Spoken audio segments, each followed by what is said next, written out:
So, Evan Solomon. How about that?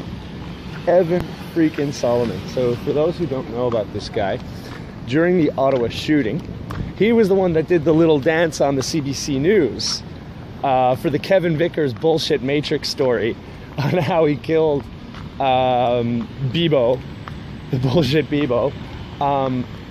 So he was the one that was totally pushing this thing. And what happens? What happens? Okay, it was 2 days ago, he gets fired from the CBC because I believe it was a guy named Kevin Donovan. I know it's Donovan, I just think it's Kevin. He does a scoop on this guy, and he reveals that he has been involved in a very upper high class art business.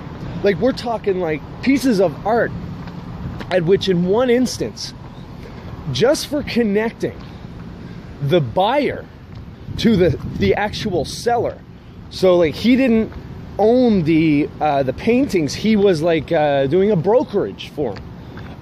So just the finder's fee for the buyer to the seller, he made $300,000. Listen to that, $300,000. That's probably more, I think it might be more than I have made since I have been working. And I've worked since I was very young. Like, $300,000. Like, on one piece of art, the commission for the finder's fee. Okay? Now, how does this guy get these contacts? All right? Think about it. He has a show called Power and Politics on the CBC. And he, I remember there would, okay, CBC would be littered with commercials about him because he was their flagship, you know, clean-cut boy that looks like, you know, can do no wrong, and he's just keeping everything on the level, right? So while they believe that, what he's doing is, the people he's interviewing in Power and Politics, people like Jim Basley, okay? He was the, I believe he was the one, if he didn't create it, he owns it now, but I'm pretty sure he was the CEO of BlackBerry, or RIM. And who else was it? Mark Carney. Mark Carney. You know, like the head of the Bank of England. He was the head of the Bank of Canada. Jay Carney, I don't know if you guys know that guy from down in America. They are related. So this is the fucking family that they're dealing with. And he goes on Power and Politics, in which they've both been interviewed by him on that show. Let me tell you something. If you think you could make $300,000 from a buyer to seller connection from these guys, right? Are you really going to be putting them to the metal? If you found some real bad information on them, are you going to release that in that interview? If you're going to want to sell him some fucking artwork later? You think that's going to happen? Well, no wonder how Evan stays away from the controversy all the time. How he tries to keep it on the level, like no bullshit kind of thing. I wonder why that was. Starting to make sense. Evan fucking Solomon. See, just one more reason why the CBC has to go. It has to go. This is your proof in the pudding that this place is the fucking breeding ground for corruption within the state. Well, at least one of them, anyways. That place is filled with these people. If their flagship guy is busted of this, if you have people like Peter Mansbridge, Amanda Lang, and Rex Murphy, and they're all getting mere slaps on the wrist. And we're gonna go over here. Mere slaps on the wrist for going to big business or in outside of the, what do you call it? The public spectrum, doing speeches and getting paid very good amounts of money for it. And they've all been caught doing that. The three, so who do you have? Peter Mansbridge, your Mansbridge, right?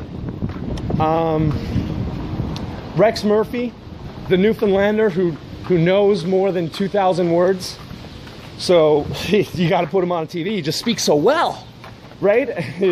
He's so balanced. And then you have Amanda Wang, who keeps that fucking shill Kevin O'Leary fucking on base or whatever.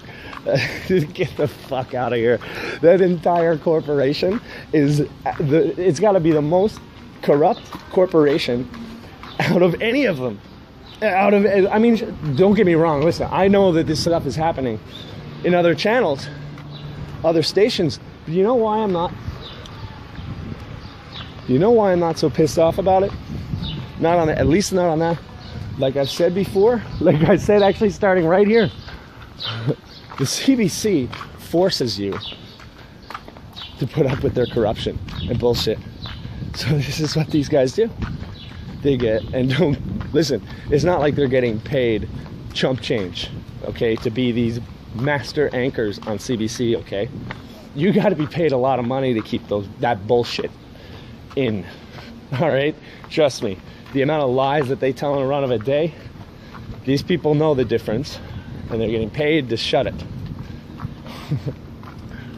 But they're also fucking greedy. There's Evan Solomon, he couldn't even resist it.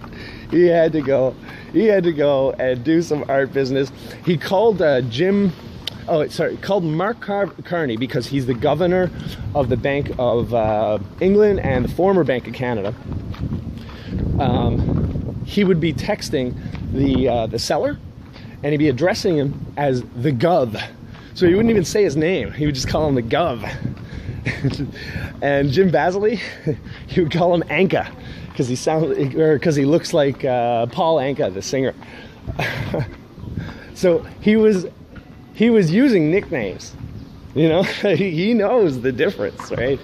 This is such a joke. But I gotta say, I wish I had covered this a little earlier, but I couldn't resist it.